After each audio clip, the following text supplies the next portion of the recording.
ठीक है, चलिए अब हम पढ़ेंगे नायलॉन। नायलॉन ही पहला फुली सिंथेटिक फाइबर था। ठीक है, रेयॉन जो था वो नहीं था। It is truly artificial fibre. क्यों? क्योंकि it does not use any natural fibre as its raw material. तो इसका जो नेचुरल फाइबर था वो रॉ मटेरियल नहीं था, जो नेचुरल फाइबर था वो भी केमिकल से बना था।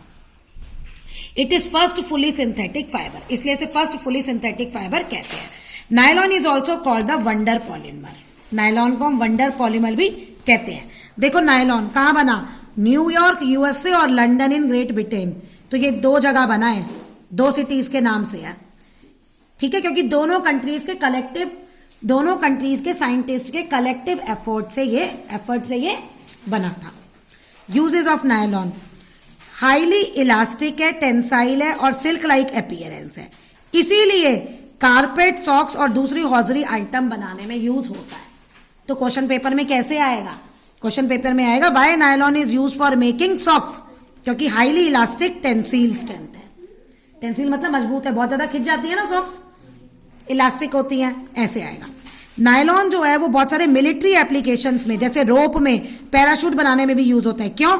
क्योंकि हाईली टेंसाइल स्ट्रेंथ है, मतलब बहुत ज्यादा स्ट्रांग होता है। हाईली ड्यूरेबल, बहुत चलता है। Fibre use for making seat belt, tyre cords.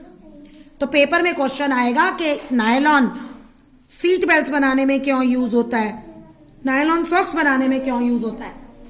तो आपको इसकी प्रॉपर्टी लिखनी है, जो वो प्रॉपर्टी सेटिस्फाई करेगी उसमें। Next, it is use for making common house hold article, जैसे टूथब्रश, कॉम्स, हुक्स, ये बनाने में भी यूज होता है। और it is use for making ropes for rock climbing and use for making fishing nets. क्यों? क्योंकि बहुत ड्यूरेबल होता है, टेंसाइल स्ट्रेंथ बहुत ज्यादा होती है, स्ट्रांग होता है। नेक्स्ट आपका है टेरिलिन। टेरिलिन दूसरा सिंथेटिक फाइबर है जो कपड़े मेकिंग, क्लोथ्स बनाने में यूज होता है। Nylon, like nylon, Terylene also elastic. अब टेरिलिन की भी यही प्रॉपर्टी है, इलास्टिक होता है, हाईली ड्यूरेबल होता है, रिंकल रेजिस्टेंस, मतलब इस पे सिलवटें नहीं पड़ती, प्रेस करने की जरूरत नहीं है। एंड मथ रेजिस्टेंस, मतलब इसको कीड़ा भी नहीं लगता। सिल्क है ना, प्योर सिल्क, अगर आप उसे रख दो तो देखोगे अगर आप उसका केयर ना करो तो होल हो जाते हैं उसमें, एक्चुअली उसमें मथ लग जाता है।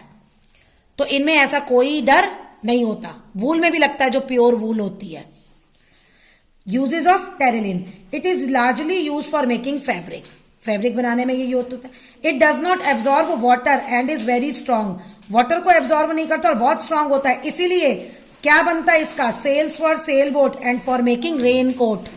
जो आप रेन कोट पहनते हैं वो किसके बने होते हैं? टेरिलिन के। क्वेश्चन बन गया, why terylene is use for making rain coat. It is use for making conveyor belts. Conveyor belts बनाने में यूज होता है। And it is use in home furnishing. Home को सजाने में, होम के आर्टिकल्स बनाने में भी ये यूज होता है। पॉलीइथिन टेट्राफिलेट, टेट्राफिलेट छोड़ दे, PET, commonly use for making bottles, boxes. अब ये किसके पेट किस में यूज होता है? बॉटल्स और बॉक्सेस बनाने में। Uses of pet, it is use for making container for packaging food and soft drink. Means कि ये बॉटल्स बनाने में, कंटेनर्स बनाने में यूज होता है। ये पिक में देखो, लाइक प्लास्टिक है ये। PET bottles are commonly use in industry for selling all kind of soft drinks, oils and other food articles. It is use for making magnetic tapes use in audio and video cassettes recorder. Audio और video cassette recorder में जो tapes use होती है ना, उनमें ये magnetic tapes बनाने में यूज होता है। Acrylic fibres, Acrilan, these are synthetic fibers which appear to resemble wool। अब एक्रेलिक फाइबर्स किसकी तरह दिखते हैं? ऊन की तरह, वूल की तरह। We wear sweaters and shawls in winters। Winters में हम ये पहनते हैं sweaters and shawls. Most of these are actually not made from natural wool। ज्यादातर इसमें नेचुरल वूल से नहीं बने हुए होते। Still they appear to resemble wool made articles। लेकिन फिर भी वो वूल की तरह बने हुए दिखते हैं, लेकिन वो एक्चुअली बने होते हैं एक्रेलिक फाइबर से।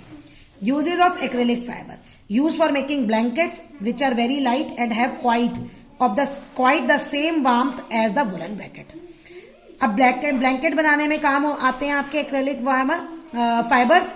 क्यों? क्योंकि ये बहुत हल्के होते हैं और जितना एक वूल का ब्लैंकेट आपको गर्मी देगा उतने ही ये भी गर्म होते हैं। Articles made from acrylic fibres are relatively less expensive, सस्ते होते हैं और बहुत ज्यादा कलर में मिल जाते हैं। तो वूल से ये एडवांटेज है। एक तो वूल का आप लोगे तो वो आपको कॉस्टली पड़ेगा और कलर लिमिटेड है, तो इसमें वाइड रेंज ऑफ कलर्स भी हैं और आपका ये चीप भी पड़ता है एक्रेलिक का बना हुआ। Next advantage of synthetic fibre important है, लॉन्ग लास्टिंग लक्ष्य, जितना मर्जी धो लो इनकी चमक वैसी की वैसी रहती है, इनकी चमक लक्ष्य खराब नहीं होती। Long last longer as compare to natural fibre, natural fibre के मुकाबले ज्यादा चलते हैं, इजी टू क्लीन, साफ करने में आसान है, जल्दी सूख जाते हैं, रिंकल फ्री होते हैं इसलिए नो नीड ऑफ आयरिंग, प्रेस करने की जरूरत नहीं है, श्रिंक नहीं होते वॉश करने पे, कॉटन का कपड़ा श्रिंक हो जाता है वॉश करने पे, ओरिजिनल वूल भी श्रिंक हो जाता है, लेस एक्सपेंसिव, सस्ते होते हैं नेचुरल फाइबर के मुकाबले। Next is disadvantage. अब इसके डिसएडवांटेज क्या है? डिसएडवांटेज है जी, बहुत इंपॉर्टेंट डिसएडवांटेज है। सिंथेटिक फाइबर को पहन के कभी भी किचन में काम नहीं करना चाहिए। क्यों? Because they have very low melting point, बहुत लो मेल्टिंग पॉइंट होता है। They burn to form small sticking beads at high temperature, means अगर जरा सी भी चिंगारी पड़ी ना तो जैसे बीट्स होते हैं ना छोटे छोटे मोती, ये छोटे छोटे मोती करके जलते हैं, मतलब स्टिक्स बना देते हैं और वो बॉडी से स्टिक हो जाता है वो कपड़ा, तो वो बर्न करने लगते हैं। तो इसीलिए advisable not to wear synthetic clothes while working in the kitchen. Unlike natural fibre की तरह they do not absorb sweat, natural fibre तो स्वेट एब्जॉर्ब करते हैं लेकिन ये स्वेट एब्जॉर्ब नहीं करते। बस एक हमने एक्सेप्शनल पढ़ा था, रेयन, लेकिन वो भी फुली सिंथेटिक नहीं था। Clothes made from synthetic fibre are therefore uncomfortable, आप इन्हें रेनी सीजन में और समर में नहीं पहन सकते because they do not absorb sweat. Synthetic fibres जो है बहुत इंपॉर्टेंट, नॉन बायोडिग्रेडेबल है, नॉन बायोडिग्रेडेबल है, यानी कि कोई भी माइक्रो ऑर्गेनिजम्स कुछ भी इनको डिकम्पोज नहीं कर सकता, तो इसीलिए they cause lot of pollution, ये बहुत ज्यादा पॉल्यूशन करते हैं।